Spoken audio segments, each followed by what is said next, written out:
You're watching Drakewing Gaming. Enjoy the video. Hey guys and gals, never here from Drakewing Gaming. I am on Twitter, the Gaming Dragon. Today I'm coming back at another Let's Play episode of When I Knew You. So y'all, let's go ahead and jump right back in, shall we? Alarm chain, you were up, and let's go. I finished putting all my clothes on and start heading for the door when Marcus calls out for me. Wait, I'm not done. Just come down when you are. I'll say you went to the bathroom. I close the door and rush downstairs, hearing the front door unlocking. Before my dad walks in, I throw myself onto the sofa and switch on the TV.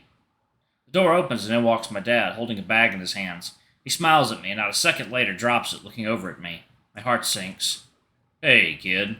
Hi, Dad. How was work? Fine. They let me off early. Why are you out of breath? I was watching something scary. He turns to the TV that's playing the local news, showing footage of the celebration of a 100-year-old woman in a retirement home. Didn't know you were scared of old people. Well, you know, they're just so... What's that? He walks over to the kitchen and quickly follows suit, noticing that what he's talking about is a bouquet of flowers on the table. Oh, that's flowers, Dad. Callum. Those are from Troy. You know how extra he is. Which one's Troy again? The tall one. Actually, it doesn't matter, because he didn't give you these flowers, did he? The door from my room loudly opens and closes, and my dad only has to give me a warning look before Marcus's footsteps echo down the stairs as he approaches the living room. Before I can stop him, Dad goes out of the kitchen and stands right in the middle of the room, watching the stairs, and when I follow him there, Marcus is slowly making his way down, a look of apprehension on his face. Well, what a surprise. Callum didn't tell me he was having a friend over. Hello, Mr. Diaz. It's good to see you. How are you? Oh, I'm well, Marcus. Just a bit startled to see you here is all. Tell me, what are you doing here? Marcus glances at me and I give an apologetic look. Sorry, you're on your own, kid. Just dropped by for a second. Wanted to congratulate Callum. Really? I thought you'd have done that at school already. Well, I forgot my gift for him at home, so I brought it here instead. And your gift for Callum was a dozen roses. Yes? Kid, what are your intentions with my son? My intentions? It's clear that this isn't just some friendship. I'm well aware of my son's sexuality and, quite frankly, his attraction towards you at this point in time. Dad! So, as his father, I have the right to know. Are you dating Callum? Yes, sir. Callum's my boyfriend. I see. Well, in that case, I think we should get to know each other a bit better, don't you? Yes, yeah, of course. Wonderful. She'll be joining us for dinner? Oh, I don't think my dad would want me coming home late. I have reservations at Yukio's. You know, I'm sure he won't mind, actually. Dinner sounds great. Yeah, this is the best dad ever. I love Callum's dad. 1 second, y'all. Water time. Alright, guys and gals, and we are back. Let's go ahead and jump back into it, shall we? I glare at him. Sell out. Let's not waste time. Callum, are you ready to go? Dad gives me a smile that sends a shiver up my spine, and I avoid looking him in the eye. I know my dad. He's going to lure him in with the promise of dinner, then ask him 100 questions about his personal life with no restraint. So no, I'm not exactly ready to sit down and witness that firsthand. Yeah, let's go. Excellent. I'll get the car ready. And with one last smile to Marcus, he heads to the garage. I think your dad likes me. You're so stupid. What'd I do? 2 days go by since my poor Marcus was interrogated by my father, and despite everything I said about Dad, he was actually pretty nice to him. Of course, he still has his reservations towards him. He had not, in fact, forgotten about Marcus TPing his house, but overall they seem to have gotten along well. Matter of fact, everything's kind of fallen into place for me right now. I don't have to hide Marcus from my dad, and he and I are closer than ever. Winter break is real soon. I feel good. For the first time in a while, I'm not stressing over the next clue to follow or trying to hide things from people. I'm just living a normal life.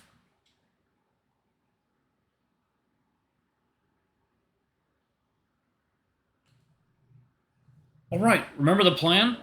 Troy and I stand in front of David's house, the bright and warm lights of the inside beckoning us to go inside to get away from the cold winter air.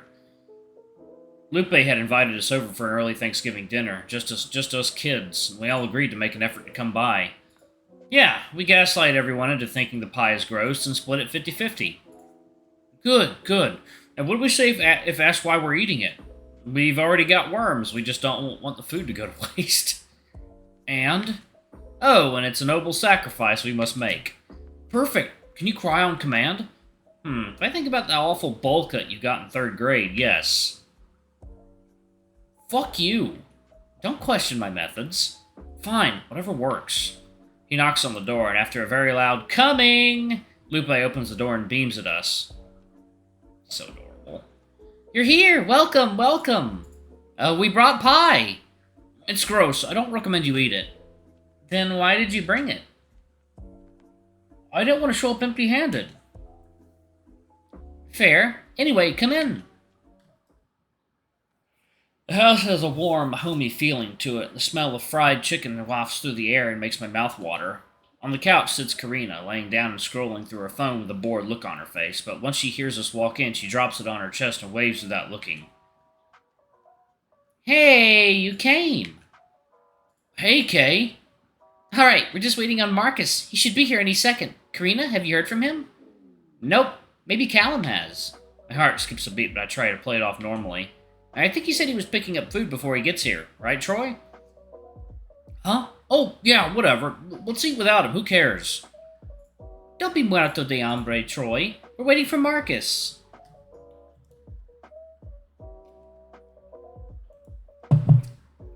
What does that mean? It means you're not gonna die if you don't eat now, so calm down. You Hispanics in your lingo. I want to know Spanish phrases too. Alright, here's one. Me gusta ser dominado. What's that mean? I love to live life. Oh, me gusta ser dominado? Oh, Jesus. Perfect. You say that when you're having fun doing something. Oh, cool. I'll keep that in mind. Thanks, Kay. Sure thing, Ray. It takes everything in me and Lupe not to burst out laughing. And before Troy can get suspicious of us, the doorbell rings, and in between giggles, Lupe loudly announces that she'll get the door. Alright, what does it really mean, Callum? You think I know? Of course you know. Sorry, no clue. I'm a fake half-Latino. It's true, Callum's Spanish is atrocious. Hey! Look who's here! In walks Lupe, clutching the arm of our new, bashful guest so tightly you'd think he just came back from the war. Marcus! Haven't seen you since yesterday at school! Been a while, yeah. Karina finally gets up to join us, smiling at Marcus in a way I can only describe as girlish. About time you showed up. I was starting to think you flaked on us. Nah, there was just a stupidly long line at the supermarket. But I brought a cookie cake. Oh yay, more desserts! Troy shoots me a dirty look that I know means change of plan. That cookie cake is ours. Callum? He acknowledges me with a nod and a cool smile, and I respond with the same, trying to be nonchalant about it. Truthfully, ever since we had sex, it's a bit hard to look him in the eye without my face breaking to a stupid smile. I mean, how are you supposed to look at the guy who fucked you on your birthday? Definitely not with a friendly nod, but alas, that's what we have to do for now. Marcus? Anyways, let's set up the table and eat. Usually setting up the table for Thanksgiving felt like such a huge chore, since the food was always front and center and it had to look pretty. But with just us and no real adult to tell us how to make it, everything kind of fell into place on its own, and we have a humble makeshift Thanksgiving dinner on the table. Fried chicken, mashed potatoes and biscuits, popcorn, hash browns, and of course, a buttload of desserts. Kind of feels like that one Charlie Brown special. Alright, now that we're all here, we should officially give thanks, right? So let's go around and say what we're thankful for, one by one. Corny. Shut up, you start. Ugh. Fine. We all stare at him, and he slowly sinks into his chair, getting embarrassed. Adorable. Alright, y'all. I have officially finished my coffee. We all stare at him, and he slowly sinks into his chair, getting embarrassed.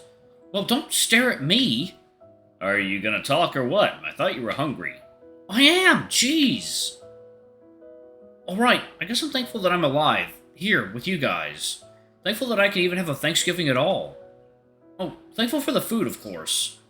And thankful for all of you, sticking with me for so long. Especially you, Callum. If you hadn't come back, we wouldn't all be sitting here together having a bomb-ass dinner. So, thanks for that. Cool. I'm done. Your turn, Kay. Karina smiles and smooths her hair over, sitting up straight and thinking about what she's going to say.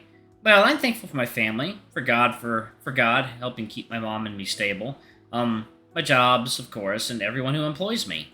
I'm thankful for the opportunity to be together like this. I'm very thankful for Lupe for putting all this together, and for you guys, my second family. She nods slowly, as if more to herself than to us, then smiles at me, a genuine one with nothing else behind it. Just kindness. I return it. Okay, now Marcus. Oh, Do I have to? Yes. I'll kill you if you don't. It's the rules of Thanksgiving. Fine. He rubs his neck fluff, mulling it over, and I can tell just by his expression he's thinking of how to sound sincere without making himself look cheesy. Cute, as always. That's my Marcus. I'm thankful for the food, for, life. Riveting. Shut up. Thankful for this, us being here. Having the group together like this. I'm always happy to hang out with you guys. I'm thankful we've been able to do this way more often this year. And I'm just thankful that we could spend our last year as a group again, before we graduate. He smiles at all of us, locking eyes with me for a brief moment. But I got the message he's thankful for me most of all. Guess it's my turn, huh? I'm thankful for my dad, for being there for me through everything. Thankful for this town, for being my home, and being somewhere I can come back to. And of course, for all you guys. You guys are my bestest friends in the world. I'm thankful we stayed friends for so long, and I'm thankful that we'll stay friends for years to come. Boo! Corny! Tomato, tomato, tomato. Shut up, you said the same shit. You're crazy. Alright, let's eat already. Whoa, what about you? Lupe already took a huge bite of her chicken wing, chewing softly, feigning surprise. Don't for us. You made us say all that cheesy-ass shit just to not say anything yourself? Alright, one second now. I'm gonna go ahead and pause it right there. I gotta start getting ready for work. Alright. We'll continue the Thanksgiving episode in the next video. Thank you all so much for watching. Don't forget to like, comment, subscribe, ring that notification bell, and check out our Patreon or YouTube memberships if you can. It always helps. Anyway, I love you all, and I'll see y'all in the next video. Bye-bye!